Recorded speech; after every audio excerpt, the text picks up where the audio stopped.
रघुनंदन रघुनंदन रघुवर शतयोजन शतशतयोजन शरधि नियोजन शरपरिलन। राम राम सभी को, welcome back to my channel.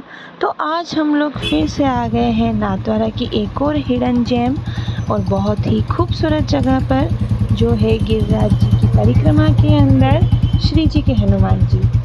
तो श्री जी के हनुमान जी जिनका इनॉग्रेशन अभी इस बार रामनवमी पर ही हुआ है।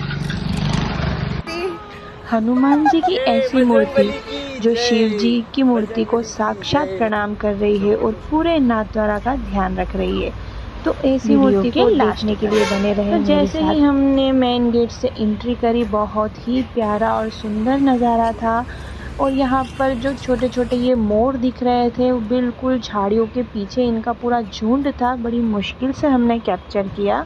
धीरे धीरे हम लोग आगे बढ़ते जा रहे थे, क्योंकि फटाफट से बस मूर्ति के पास तक पहुँचना था।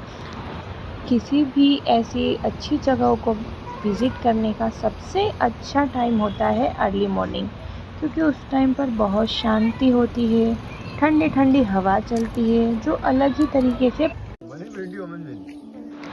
1 से 1.5 किलोमीटर की परिक्रमा को क्रॉस करके हम लोग पहुंच गए थे यहाँ पर इस गेट पर, जो कि है एक तरीके की लिफ्ट, जिसके थ्रू हनुमान जी के सारे पार्ट्स यहाँ पर लाए गए थे।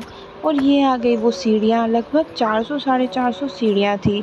लेकिन ठीक है, क्योंकि हमको मूर्ति के पास तक जाना था, तो ये सीढ़ियाँ उतनी बड़ी लग भी नहीं रही थी। काफ़ी लोग आ रहे थे, जा रहे थे, तो फुल ऑन क्राउड तो नहीं कह सकते मॉर्निंग में, लेकिन हाँ, लोग मिलते जा रहे थे। तो जैसे जैसे हम ऊपर बढ़ रहे थे, इतना प्यारा प्यारा व्यू आ रहा था। जैसे जैसे हम लोग सीढ़ियों पे चढ़ते जा रहे थे, थकान भी लग रही थी, लेकिन एक्साइटमेंट भी था, क्योंकि अभी तक तो सिर्फ सुना था और देखा था कि श्री जी के हनुमान जी बने हैं। अब तो जो रियल में देखना था ना उनको, तो काफ़ी एक्साइटमेंट था। तो यहाँ पर मेरी बच्चे भी बहुत एक्साइटेड थी। हम लोग ओवरऑल ऊपर तक आ चुके हैं यहाँ पर, और बिल्कुल सामने से जो है शिव जी की मूर्ति दिख रही थी, और इतना प्यारा व्यू, सच में गूज़बम्स आने लग गए थे। धीरे धीरे हम लोग और आगे बढ़ते गए, और जैसे जैसे मूर्ति पास आती गई, वैसे वैसे इतनी बड़ी मूर्ति दिखती गई। बहुत अच्छा लग रहा था देख के।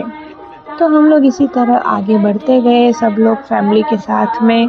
और ये हम देख रहे थे कि ये लिफ्ट किस तरीके से बनाई होगी, किस तरीके से सारा सामान ऊपर गया होगा। मतलब काफ़ी बहुत ज़्यादा मेहनत लगी, क्योंकि 550 मीटर पर तो ये सिर्फ पर्वत है, और फिर उसके बाद में 151 फीट की ये मूर्ति, तो बहुत ही ऊंचा हो गया। वैसे ये हम फाइनली पहुंच गए हैं हम मूर्ति के पास में, और हम लोग बहुत लकी थे। यहाँ पर हमने सबसे पहले शूज़ वगैरह खोले। हमको गार्ड ने बोला कि अभी आरती का टाइम है, तो आप लोग कांच के अंदर जा कर के और विज़िट कर सकते हैं हनुमान जी की मूर्ति को। तो हम लोगों को बहुत अच्छा फील हुआ कि इतना ऊपर आने के बाद में भी हम लोग दूर से नहीं, बिल्कुल जो कांच का ग्लास बना हुआ है, उस ग्लास के अंदर जा कर के हम लोग हनुमान जी की मूर्ति को विज़िट कर सकते हैं। तो बस बिना देर किए फटाफट आप देख सकते हैं मेरे देवर किस तरीके से दौड़ते दौड़ते आ रहे थे।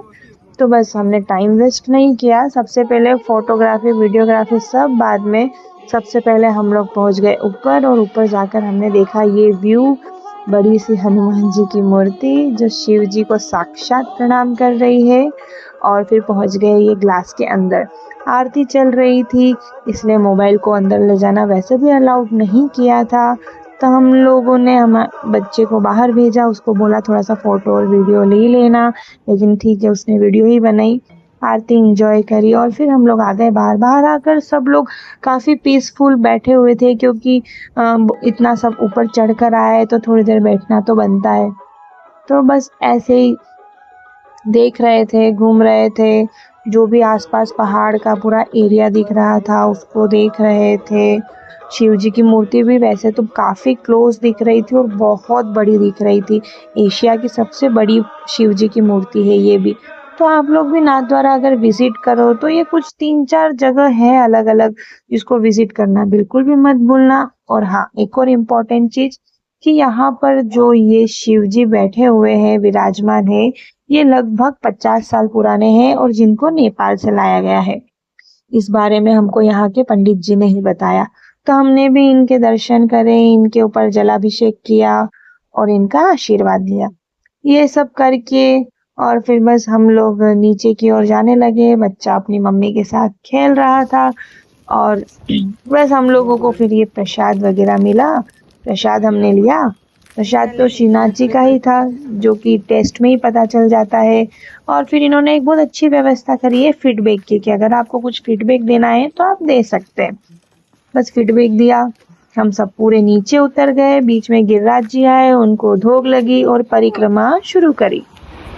गिरिराज जी की ये पूरी परिक्रमा 3-3.5 किलोमीटर की है, जो हमने पूरी करी। तो मिलते हैं अब फिर से नेक्स्ट व्लॉग में। तब तक के लिए बाय बाय। वीडियो पसंद आया तो लाइक शेयर कमेंट जरूर।